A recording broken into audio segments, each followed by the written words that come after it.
My name is Clara, and for 6 months I thought I was navigating a civil separation. I was wrong. I was being audited by my own family, who were building a case to take my son. They thought my quiet dedication was a weakness. They were about to learn it was a weapon. This is the story of how I stopped defending against their lies and started investigating their truth. I came home early on a Tuesday, hoping to surprise my son Sam with his favourite pizza. But I was the one who got the surprise. The front door was slightly ajar. I pushed it open quietly.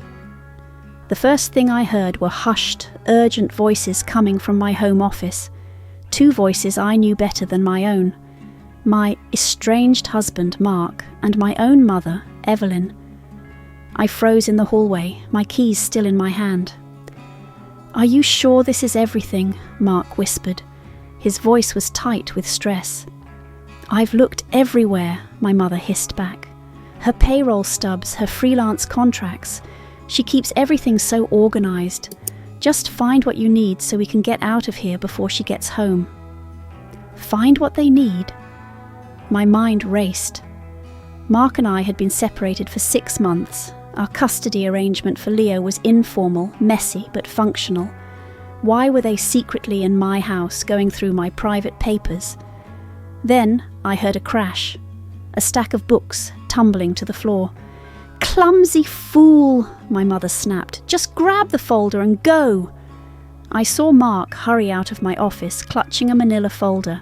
He didn't see me. He went straight out the back door. My mother followed a moment later, pausing to straighten a picture on the wall as if she were just a visitor. She saw me then. She jumped, a hand flying to her chest. "Clara, darling, you're home early." "What were you doing in my office, Mum?" I asked, my voice dangerously calm. "Oh, just helping Mark find some of Sam's old school papers he left behind," she said, not missing a beat. "You know how disorganized he is." It was a lie, a smooth, practiced lie. I didn't call her on it. I just watched her go, the scent of her expensive perfume lingering in the air like a poison. I walked into my office. It was mostly neat, but I could tell it had been searched. A desk drawer was not quite closed.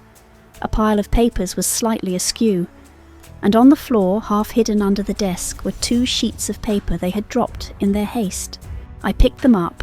It was a draft, a sworn declaration written in my mother's elegant handwriting. It was filled with carefully constructed lies. It painted me as an unstable workaholic, a neglectful mother who was never home. It mentioned my erratic freelance schedule and my unreliable income.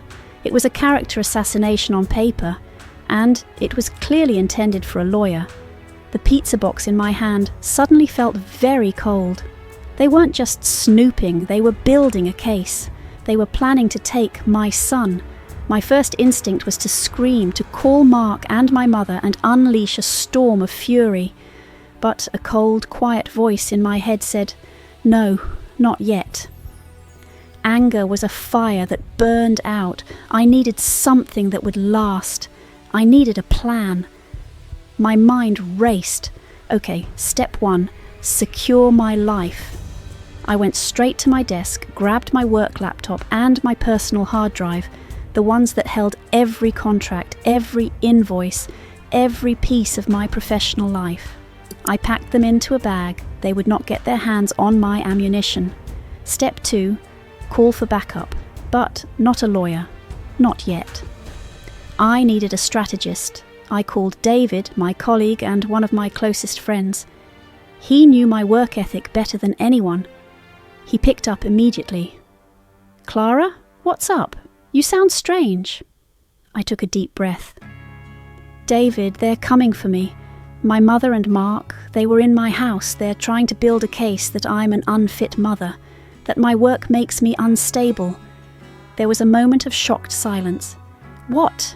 That's insane," he finally said, his voice laced with anger. "You're the most dedicated parent I know. You juggle more in a day than most people do in a week. What are you going to do?" "I'm not going to defend," I said, the words feeling solid and real as I spoke them. "I'm going to attack. They started a war based on lies. I'm going to end it with the truth. But first I need to know why. Why now? Why go to such extreme lengths?" David was quiet for a second. "That's the real question, isn't it?" he said. "If they have to lie this blatantly about you, it means the truth about them is even worse. Find out what Mark is really up to, Clara. Find out what he's hiding." He was right. This wasn't just an attack. It was a diversion, and I was determined to find out what they were trying to hide. The official-looking envelope arrived 2 days later. It was a petition for an emergency custody hearing. The declaration I found was now typed, signed, and notarized. The lies were now on the record. The hearing was set for 3 weeks from now. The clock was ticking. I didn't panic. David's words echoed in my head. Find out what he's hiding. The attack on my career felt too specific, too desperate. It was a smokescreen. I needed to see what was behind it. My first move was quiet. I hired a private investigator, not for anything dramatic, just a simple digital background check and financial asset search on Mark. It was expensive, but I considered it an investment in the truth.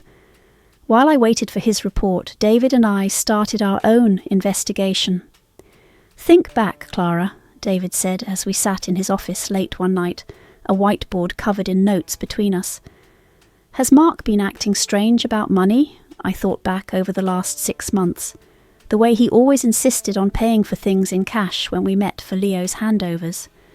The way he'd deflected questions about his job, saying things were in flux or undergoing restructuring.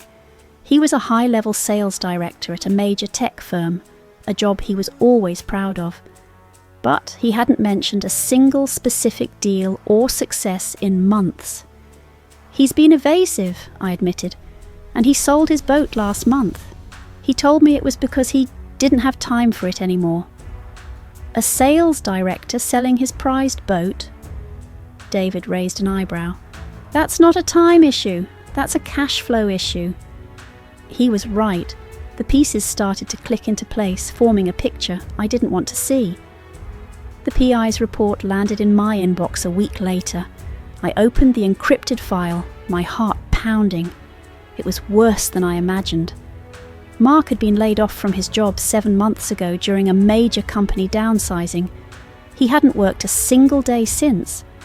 The report included credit checks that showed 3 maxed-out credit cards and a default notice on a personal loan. He was drowning in debt. The lies were staggering. He had been pretending to go to work every day. He had been maintaining the illusion of success while his financial world was collapsing. And then, the first twist, the reason he was doing it.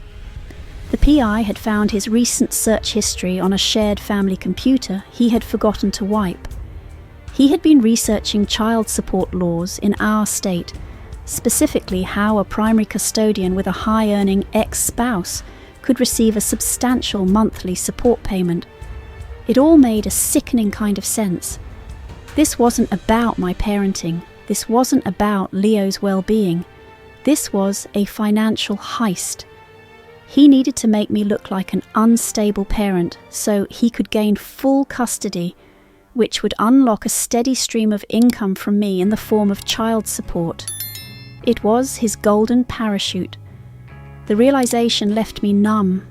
The coffee cup in my hand felt heavy. My hand went numb. The cup slipped from my fingers and shattered on the floor, the dark liquid spreading across the hardwood like a stain. This was the man I had built a life with, the father of my child, and he was willing to destroy my reputation and traumatize our son for money. Just as I was processing this, my phone rang. It was the principal of Leo's school. "Mrs. Hayes, I'm calling because we received a rather concerning visit this morning." "A visit? From whom?" I asked, a cold dread creeping up my spine. "Your mother, Evelyn," the principal said, her voice cautious. She came in to express her deep concerns about Leo. She mentioned you were working late hours, that Leo seemed stressed. She even suggested the school should be monitoring him more closely. The escalation.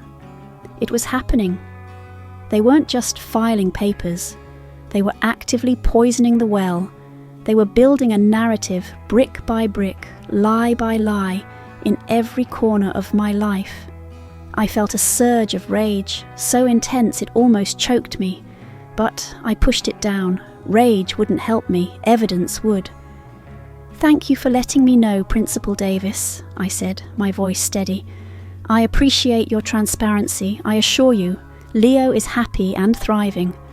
Unfortunately, my ex-husband and I are in a difficult custody dispute, and it seems some family members are resorting to creative tactics. I will have my lawyer send over a formal letter clarifying the situation." After I hung up, I sat in the silence, surrounded by the shattered pieces of the coffee cup. The attack was coming from all sides. They were trying to paint a picture of chaos. I had to counter it with a picture of absolute, undeniable stability. That night, I received another call. It was the PI. "I found one more thing," he said. "It might be nothing, but it's odd. A wire transfer. $20,000 sent from your mother's savings account to Mark's checking account. The date? 2 weeks before he filed the emergency custody petition."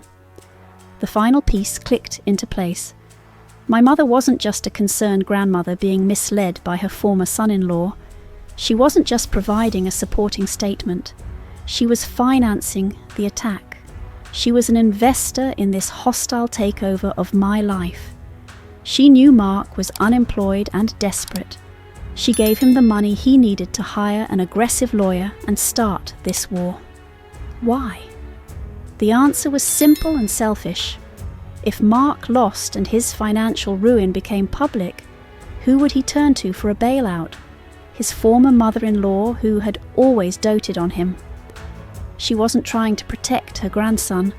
She was trying to protect her own bank account from her favourite ex-son-in-law. This entire custody battle was a preemptive financial strike, and I was just collateral damage. The board was clear now. The players, their motives, their strategy, it was all laid out in front of me. And I knew exactly what my countermove had to be. I knew then that my defence couldn't just be about proving I was a good mother. That was the game they wanted me to play, a game of he said, she said. I had to change the game entirely. This wasn't a custody hearing anymore. It was the unveiling of a conspiracy. My mind went into overdrive, a series of strategic steps firing in rapid succession. Step 1. Consolidate the evidence.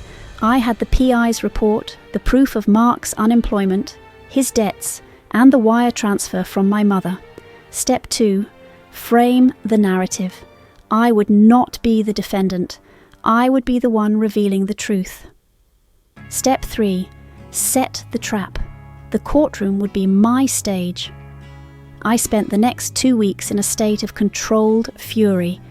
I worked with my lawyer, Elaine, a sharp, no-nonsense woman who understood immediately that this was not a standard custody case. "They're trying to drown us in adjectives," she said, looking over their filings. "Unstable, erratic, neglectful. Our response will be a tidal wave of nouns, dates, times, dollar amounts, and documents." We didn't just gather my work records, we built a comprehensive portfolio of my life as a parent. I created a colour-coded calendar for the past year, detailing every school pickup, every doctor's appointment, every parent-teacher conference. I printed out email chains with Leo's teachers. I got a signed letter from his paediatrician confirming his perfect attendance at wellness checks. I compiled bank statements showing stable, on-time payments for every one of Leo's needs, from his school tuition to his soccer cleats. It was a mountain of mundane, boring, undeniable proof of my stability. Then we prepared the attack. Elaine subpoenaed Mark's employment records from his former company. We filed a motion to compel his financial disclosures. His lawyer fought it, claiming it was irrelevant to a custody hearing, but the judge, seeing the claims they had made about my financial instability, allowed it. It was a small victory, but a critical one. The day of the hearing, I walked into the courtroom feeling a strange sense of calm. Mark and my mother were already there, sitting together, whispering. They looked confident. They thought they had defined the battlefield. They had no idea I was about to blow it up. The hearing began as they had planned. Their lawyer stood up and began painting a picture of me as a flighty, career-obsessed mother. He used all the words from my mother's declaration. "Your Honour," he said, "the child needs consistency. Ms. Hayes's work is project-based. Her hours are unpredictable. Mr. Hale, on the other hand, offers a stable, traditional home environment." When it was Elaine's turn, she didn't immediately refute their claims about me. She smiled politely. "Your Honour," she began, "before we address my client's impeccable record as a mother, we'd like to clarify a few points about the petitioner's circumstances to ensure the court has a full and accurate picture." She turned to Mark. "Mr. Hale, could you please state for the record your current place of employment?" Mark froze. His lawyer shot to his feet. "Objection. Relevance?" "Your Honour," Elaine said smoothly, "petitioner's own filings claim he offers a more stable environment. His employment status is directly relevant to that claim." "I'll allow it," the judge said, his eyes narrowed on Mark. "Answer the question, Mr. Hale." Mark swallowed. "I am currently between positions." "Between positions," Elaine repeated. "And for how long have you been between positions?" "A few months," he mumbled. 7 months, to be precise, isn't that correct?" Elaine said, placing a document on the clerk's desk. "This is a certified letter from your former employer, confirming your termination date 7 months ago. You haven't worked since, have you?" Mark was silent. The judge stared at him. "Mr. Hale?" "No," he admitted, his voice barely a whisper. Elaine continued, her voice like ice. "In fact, in these 7 months of unemployment, you've accumulated over $40,000 in credit card debt and defaulted on a personal loan, correct?" She placed another stack of papers down. "The credit reports." Mark's face was ashen. His lawyer was frantically shuffling through his own papers, caught completely off guard. Then Elaine turned her attention to my mother. "Mrs. Evelyn Reed," she said, "you stated in your declaration that you were deeply concerned about your daughter's financial stability." "I am," my mother said, lifting her chin defiantly. "Is that why you gave Mr. Hale $20,000 2 weeks before he filed this petition?" Elaine asked, producing the copy of the wire transfer. My mother's defiant expression crumbled. I was just helping him out. He was having a hard time." "So you were aware he was unemployed and in severe debt when you co-signed a declaration attacking your own daughter's financial stability?" "Objection!" Mark's lawyer shouted. "Sustained," the judge said, but the damage was done. He looked at my mother. "Ma'am, you are walking a very thin line here." Elaine went in for the final blow. "Your Honour, the evidence is clear. This petition was never about the well-being of a child. This was a calculated act of financial desperation. Mr. Hale, facing his own ruin, conspired with his former mother-in-law to fraudulently obtain full custody of his son, with the sole intent of securing a substantial child support award from my client." She paused, letting the accusations settle in the silent courtroom. "They didn't attack my client because she is a bad mother. They attacked her because she is a successful one. This isn't a custody case. It's an attempted extortion." The judge stared at Mark and my mother for a long silent minute. The air was thick with their humiliation. He didn't need to see my mountain of evidence anymore. The foundation of their case, their credibility, had been utterly demolished. The judge's verdict was swift and brutal. He dismissed Mark's petition with prejudice, meaning he could not file it again. He awarded me sole legal and physical custody. He ordered Mark to begin paying child support, calculated based on his previous income, and to enroll in a co-parenting course. But he didn't stop there. He issued a stern warning to my mother about perjury and making false statements to the court. He looked at them both and said, "This court does not take kindly to its processes being used for financial schemes. Consider this your only warning."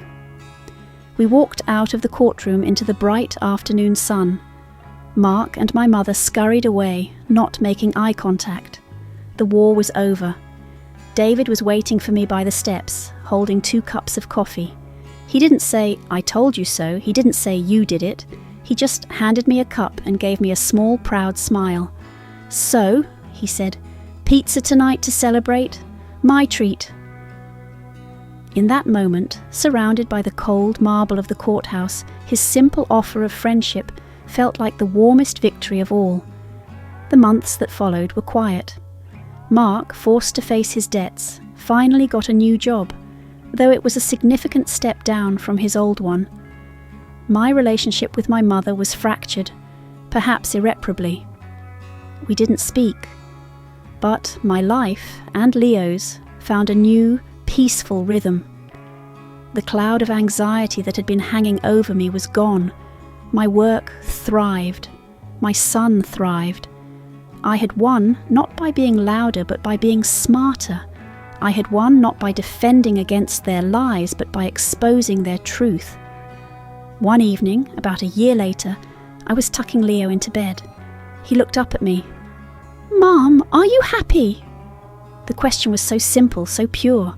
I thought for a moment. The anger had faded. The hurt had scarred over. What was left was a quiet, unshakable strength. "Yes, sweetie," I said, kissing his forehead. "I'm very happy." I realized then that the greatest victory wasn't in the courtroom. It was in that quiet moment. They had tried to take everything from me, using lies as their weapons.